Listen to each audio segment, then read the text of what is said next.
Hey, we talked about why we're in Syria. You ever wonder why we're in Syria? It's there because we're trying to help people. I'm here with Robert Yesamura, Hank Thompson. We're going to talk about Syria. Robert F. Kennedy Jr., he wrote an article. We covered some of it that appeared in the Politico. This is also over at Echo Watch, which is even of a longer version of that story. And there's some stuff that we left out I want to talk about. So what are we doing in Syria, right? So what America doesn't know is that the CIA, at our behest, has been toppling governments in the Mideast left and right, trying to all the time since the 40s. This is true. Iran, Syria, Jordan, Afghanistan, all of them. We've been had our fingers in. We want to control it. And Robert Kennedy says, while the compliant American press parrots the narrative that our military support for the Syrian insurgency is purely humanitarian, many Syrians see the present crisis as just another proxy war over pipelines and geopolitics. What? A pipeline? I've never once heard Rachel Maddow or Brian Williams mention a pipeline. And that's why we're in Syria. Did you ever hear that, Hank? No. You ever hear anybody mention that, a pipeline? No, not a lot of pipeline talk on Brian about Williams. What we're doing in Syria? No. How about you, Rob? You ever hear them talk about a pipeline? I haven't heard them talk about anything in terms of Syria that explain what the hell's going on. No, it's just that there's Assad they just say bad, Assad is bad, and ISIS cuts is people's bad, heads off, and Russia's there, and they're Russia's bad. there, and we're going to fix it. Mosul. And Mosul. A lot of people think the Syrian war started in 2011 with the Arab Spring, but instead it really began in 2000. Was it Ralph Nader? No. It was when Qatar proposed to construct a $10 billion, 1,500-kilometer pipeline through Saudi Arabia, Jordan, Syria, and Turkey.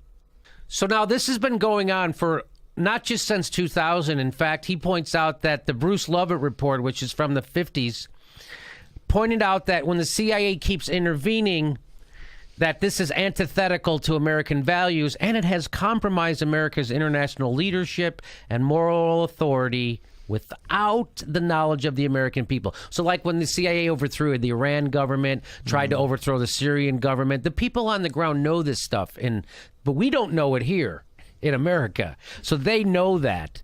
And the report, this is a report from our own government, the report blamed the CIA for the rampant anti-Americanism that was mysteriously taking root in the many countries in the world today. So it wasn't that they hate our freedom or our liberty. This is even back in the 50s.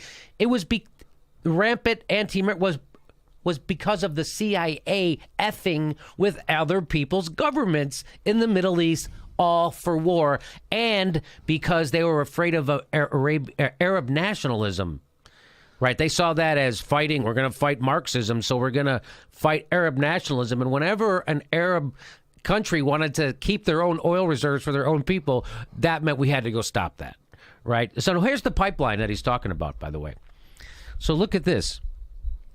So here's the pipeline starting at Qatar. So this is by the way, this is natural gas. Right. So Saudi Arabia and Iran, they have the largest natural gas deposit in the world, and so Qatar wants to take it through Jordan. See, we go Saudi Arabia, Jordan, through Syria, through Turkey. So they're on board. Jordan's on board. Turkey's on board. Guess who's not on board? Syria. And there's the problem. So now here's the other pipeline. Comes from Iran. These are the competing pipelines. Shia, Sunni. Okay? Just so you know. And Russia is against this one. They don't want this one. Russia is against it because Russia gives a lot. They're in bed with actually, Iran. Russia doesn't want either. Right. But if they were going to have one, the Russians would lead. Well, let's get into it. Because Robert Kennedy says, of course, the Russians who sell 70% of their gas exports to Europe viewed the Qatar-Turkey pipeline as an existential threat. This is to your point, Robert. In Putin's view, the Qatar pipeline is a NATO plot to change the status quo, deprive Russia of its only foothold in the Middle East, strangle the Russian economy, and end Russian leverage in the European energy market. Mm-hmm. Well, they never tell you this stuff. Like, I mean, you have to seek this information out. It's out there, but you have to. They never say it like so it gets into the consciousness of the American people. They don't ever do that. In 2009, Assad announced that he would refuse to sign the agreement to allow the pipeline to run through Syria to protect the entrance of our Russian ally.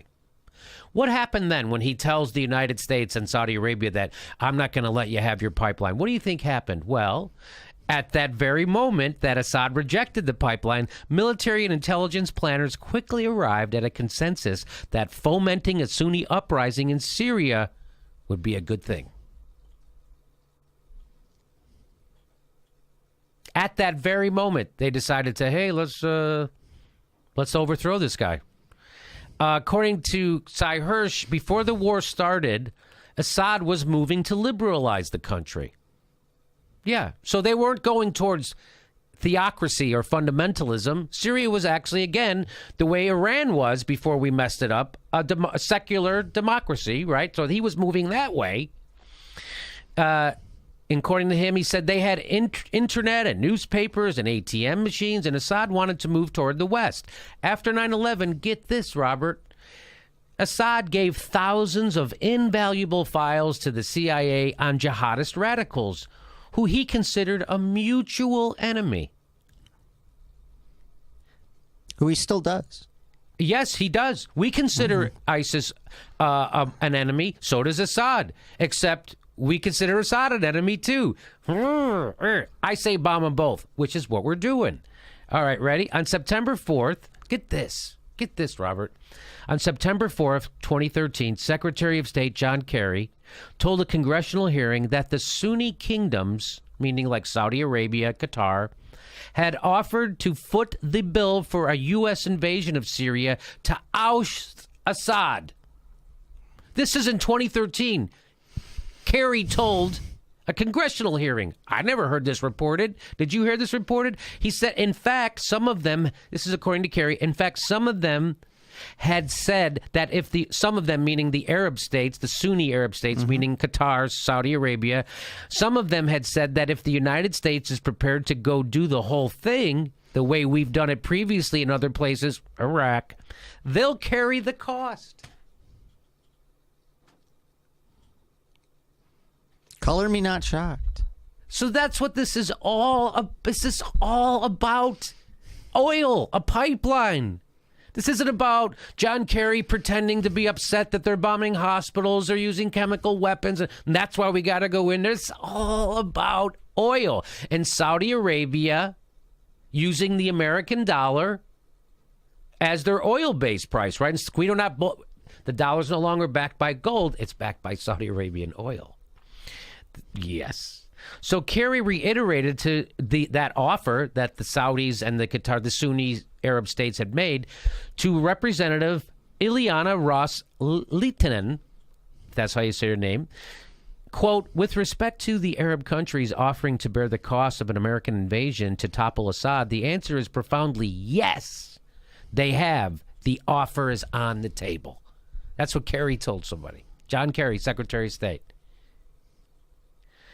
So in 2011, the U.S. joined France, Qatar, Saudi Arabia, Turkey, and England to form the Friends of Syria coalition. Boy, is that Orwellian.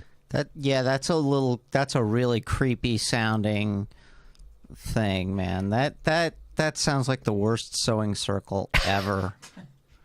In 2011, we founded the Friends of Syria coalition, which formally demanded the removal of Assad. The CIA then provided $6 million to Barata, a British TV channel, to produce pieces and treating Assad for propaganda. Saudi intelligence documents published by WikiLeaks show that by 2012, Turkey, Qatar, and Saudi Arabia were arming, training, and funding radical jihadist Sunni fighters from Syria, Iraq, and elsewhere to overthrow Assad. So that means all of our allies in the Mideast were funding the people we claim to be fighting. ISIS, cutting people's heads off, radical Islamic jihadists. Those people, the guy who's up, those people, our friends in the Mideast, are funding. So they're funding our enemies. Our friends are friends with our enemies.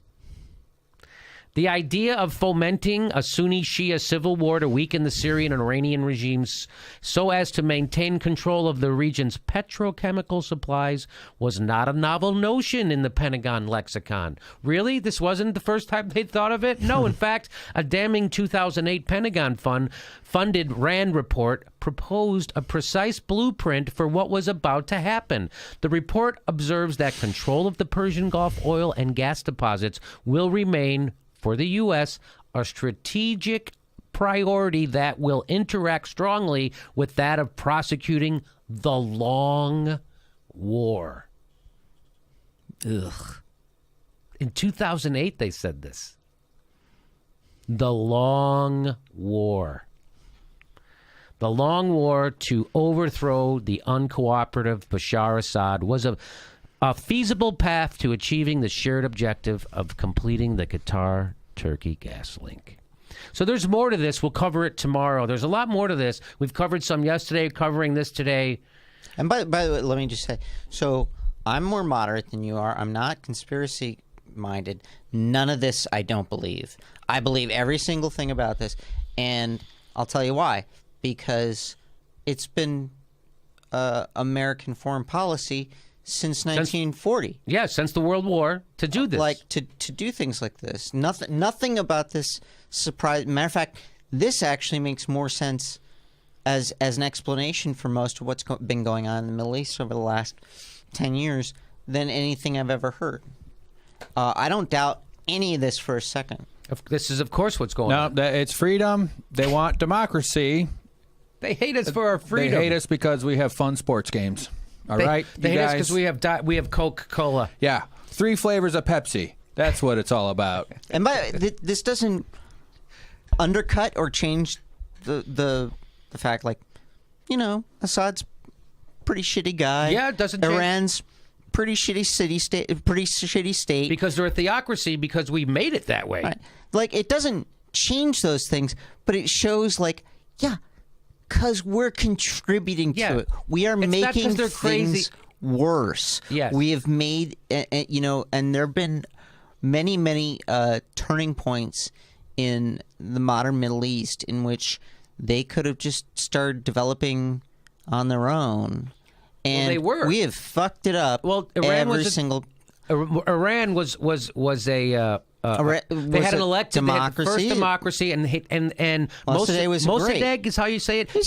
He wanted to export American style democracy across the Middle East, and they were like, no. America was like, no. We have to control it, and that's Arab nationalism, and that's Marxism, and that's not good. And so that's why they stopped all that, because those guys, like Mossadegh, wanted to keep the oil for his people instead of giving it to BP. And that's why they overthrew him.